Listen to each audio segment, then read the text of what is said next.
Hello and welcome back to No Bullshit. Today we continue to talk about the recent holiday, America's birthday, the 4th of July, also known as Independence Day, which just took place a few days ago. And as we've seen before earlier this week, and last year too, liberals really aren't the biggest fans of Independence Day or the United States. Why, you might ask? Well, that's pretty simple. It's because leftists hate America. So, of course, every summer when our premier national holiday rolls around, instead of choosing to be thankful and grateful and patriotic, since the United States has given us all this wealth, freedom, and liberties, which we enjoy, but instead of doing that and being respectful and doing the right thing, liberals decide to time and time again be the party poopers every year, even going so far as to bash this country on its birthday, unable to keep their mouth shut. Previously, it was Nike and Colin Kaepernick, who were being anti-American earlier this week, when they chose to pull and not release an American flag-themed shoe from the shelves of their stores, saying that the Betsy Ross 13-star flag of America that appeared on the shoe, well, it represented slavery or some other bullshit, according to them. Please, if that flag was so racist, then why did Obama have it hanging up at his previous inauguration back in 2013? Funny how so much has changed in America in just 6 years since then, because now, apparently, the same flags that were worthy of being hung at a black president's inauguration, well now, half a decade later, and they're too racist and representative of slavery to put on kids' shoes. Ridiculous. And it shows just how offensive and anti-American these social justice warrior liberals have become. But before we get into more of Colin Kae's anti-Americanism, let's first jump over to another major violator this week. Salon magazine decided to chime in on the 4th of July itself with their scandalous and outright fake news tweet that says, 4th of July's ugly truth exposed. The Declaration of Independence is sexist, racist prejudice. Wow, got almost all of the liberal buzzwords in there at once, all packed into one very anti-American tweet. Might as well add homophobic, transphobic, and xenophobic into there too, because why not? If you're just gonna make shit up as a way to attack the United States, on its birthday mind you, well, you might as well go all out. And this came out on the morning of Independence Day at 5 a.m. You know, the day we celebrate the United States' birthday, independence, and also specifically celebrating the Declaration of Independence, which was originally signed and published that day in 1776. And that document is now world-renowned and has been rightly cherished throughout history. In fact, many other countries have looked up to our declaration and modeled their own bids at independence off of it, off of this historical success done by our founding fathers. But now, over 240 years later, and these hack frauds at Salon are coming after the US for no good reason over it. I'm sure they have some bullshit justifications in this article that's attached to the tweet, but I have a feeling none of the arguments are going to be valid. Really, Salon is pushing progressive anti-American propaganda, and that's why they're attacking the US on its birthday as well. The liberals really are reaching a new low with this one, but let's go ahead and read into this article some anyway, and see what they have to say for themselves. It is painful to write about the shortcomings of the Declaration of Independence. The historical document was officially approved by the Second Continental Congress in Philadelphia on July 4th, 1776, a mere 2 days after the Lee Resolution formally declared the American colonies to be independent of the British Empire. Because the American colonists ultimately prevailed in the revolution against King George III,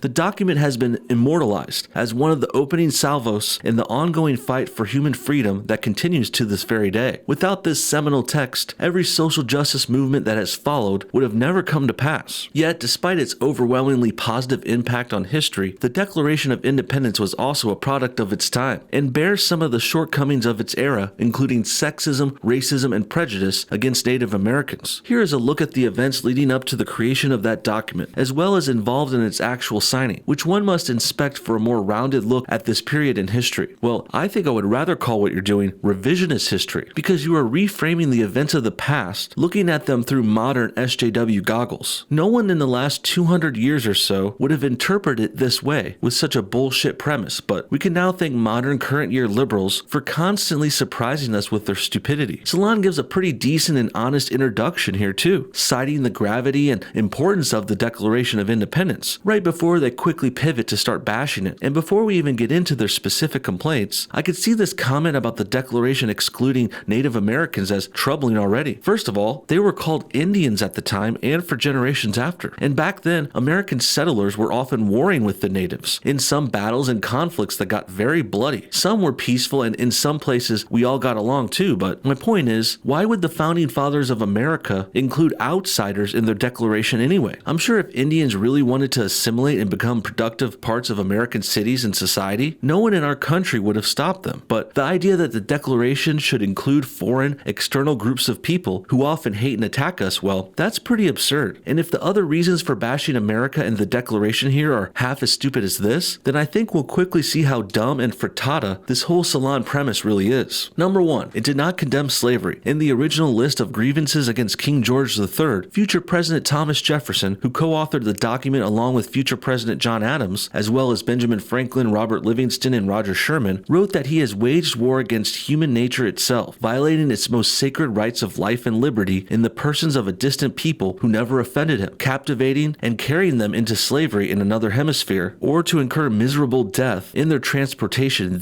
hither. These words were cruelly ironic, coming from Jefferson, who was an unrepentant racist and a slave owner. More on that in a moment. Nevertheless, even he acknowledged that slavery was an abominable crime, and ultimately wished to see it purged from the new country. However, since Southern support for the American Revolution was critical to its success, Jefferson ultimately scrapped that passage in order to keep the colonies united against their common enemy, which of course was Britain. And it looks like Salon presented and debunked their own claim in the same breath. They're basically doing my job for me at this point. I too was going to point out the obvious reason slavery wasn't outright condemned in the Declaration. It was because the southern states wouldn't ratify and join the US if that was in there. The harsh reality of this is sometimes movements and politicians have to make sacrifices in order to attain their short-term goals and win. Smart players learn to do things like this early on so they can still be on the board and playable and win their other goals down the road. Next, let's talk about them bashing Thomas Jefferson here pretty hardcore, even calling him a racist without any sort of proof or corroboration. And if you could say he's a racist without any support, I can also say he's not a racist just as easily. And I really don't like this trend of bashing America and its founding fathers as hard as you can. And as for the other part here, yes, Jefferson and some richer early Americans and founding fathers, they did in fact own slaves. And as harsh as it sounds here, but these practices were seen as legitimate businesses back in their day. I don't think anyone, myself included, would say slavery was or is humane or respectable, but you also can't deny it was a part of the businesses back then, and in many industries too. This wasn't just in America either, but across the entire globe. And in its defense, one could argue that if the United States decided to forego using slave labor from the beginning, starting with the Declaration of Independence, well, if we had done that, we might not have won the Revolutionary War, let alone would we have become a competitive country that was profitable enough to even get this thing started and built in the beginning. Not to mention, we eventually became the last remaining and only world superpower as we are today. So sure, while times have changed and perceptions have shifted, but if you have any sort of imagination or sense of empathy and you could try to put yourself in the past back then, you could see how it would have been seen back then and over the years. And while my point here isn't to justify or defend slavery by any means, I do think we should accept it as a part of our past. We also don't need to tirelessly revisit history and reframe it and rewrite it and condemn everyone as racist or sexist based on modern PC standards. If you think about it, one day the standards could change drastically again, and it could be turned against our favor. For example, the modern replacement for slave labor is illegal immigrant labor, usually coming from South America or Mexico, which is currently seen as mostly acceptable if the working conditions aren't too poor. But one day, 100 years from now, robot labor could replace these illegals, and the people living in the year 2200 could look down on our present situations and see illegal immigrant labor as offensive or worse than slave labor or other shit before it. And then another 100 years in the future from then, and the robots could take over the world and they would look down on the robot labor used in the 2200s. So I think you're starting to get my point. If people from the future inevitably look down on illegal immigrant labor, you wouldn't necessarily call people using that workforce at the time these terrible offensive racists, since it was currently acceptable while those people existed. And so too can the same thing be said about those who used slave labor in a time when it was widespread and somewhat acceptable and legal. Number 2, it did not protect the rights of women. Less than 4 months before the Declaration of Independence was ratified, Abigail Adams, the wife of future President John Adams, and thus a future First Lady, urged her husband to remember the ladies when contemplating the legal premises that should guide the nascent republic. Adams' response was, to say the least, tone-deaf and unsympathetic. From patronizingly saying, "I cannot but laugh at his wife's suggestion," to sounding like a proto-MRA in arguing that we have only the name of masters, and rather than give up this, which would completely subject us to the despotism of the petticoat. Adams' response would fit right in with the modern alt-right. To be clear, Adams lived in 1776 and was a genuine hero with courage and principle, qualities which would never be found in a member of the alt-right. right. Needless to say, while some scholars have argued that the use of the term men instead of a gender-neutral term equivalent like people in phrases like all men are created equal was incidental, comments like those made by Adams suggested a more unfortunate explanation. If you say so, Salon. Sounds to me like Adams just had more important shit to worry about back then. Virtue signaling to first-wave feminists wasn't on the docket for the founding fathers at the time. They were a little busy creating and fighting to make the greatest country in the world. Women were already obviously included in the deal anyway. So of course the phrasing of terms like all men are created equal was used to include males and females. Man is a term used to describe humans or people, no matter what gender you are, and there's only two. And the only people suggesting otherwise here are desperate social justice warriors who want to complain and whine about everything. Next, there's the part where the article compares Adams to an alt-righter, and then they immediately retract that statement in a sad attempt at attacking conservatives. And in my opinion, alt-right is just code for people who are not radically left-wing and are anti-SJW. SJWs have even called liberals and leftists alt-right from time to time. In fact, I don't think I've ever heard someone call themselves alt-right, at least not in public and not for a very long time. The alt-right is basically a ghost, phantom, made-up group at this point. Think about it. Can you guys actually name any alt-righters? Have you seen one on TV or in the news? Have you ever met someone who said they were alt-right in real life? Because I know I haven't, and quite frankly, I'm not sure what liberals even mean by this term anymore anyway. Reminds me of how they call everyone Nazis and fascists all the time too, for no good reason. And don't get me wrong on these terms either. This isn't me defending any of these groups. I'm just saying that these groups don't actually exist, at least not in legitimate ways with numbers that are credible and noteworthy. In the end, these liberals like the ones at Salon or the previously mentioned Colin Kaepernick working with Nike, well, they aren't exactly showing us what they think they are here. When Salon posts articles like this one we went over, and when Colin posts a graphic video that attacks the United States as the worst nation in the history of the world, like what he actually did on the 4th of July this year, not kidding, well, all this kind of stuff really tells us is that these people hate America. They aren't proving that we're racist or exposing some kind of secret history most people don't know about. Cap's 1-minute-long video contains images of slavery, the KKK, lynchings, and police abuse of African Americans, all with a voiceover from a Douglas 1852 speech on slavery and the 4th of July, but, well, there's nothing new or exciting here or even anything interesting. All these liberals have really shown us is that they hate this country a lot, and they can't help themselves but bash us on our birthday. Just imagine, for example, if you went to your sister's birthday party and instead of wishing her a happy cake day, you bring up the time she had to get an abortion in high school. And if this was Salon or Colin Kaepernick doing this, they would think saying that on her birthday is fair and relevant and appropriate, even though it's really not at all. Calling someone out on their birthday really just makes you look like the jackass. And it makes it look like you hate that person too. Or in this case, it makes it look like these left-wingers hate America, which is far from the worst country ever. In fact, I think the United States is the best country in all of world history. What do you guys think? Should liberals be bashing the US every year on the 4th of July, its birthday? Is calling people out on their birthdays respectful or appropriate? And why do you think these kinds of SJWs hate this country so much? Comment your thoughts on everything below, and thanks for watching No Bullshit. Hit that like button if you enjoyed this video, and we'll see y'all next time.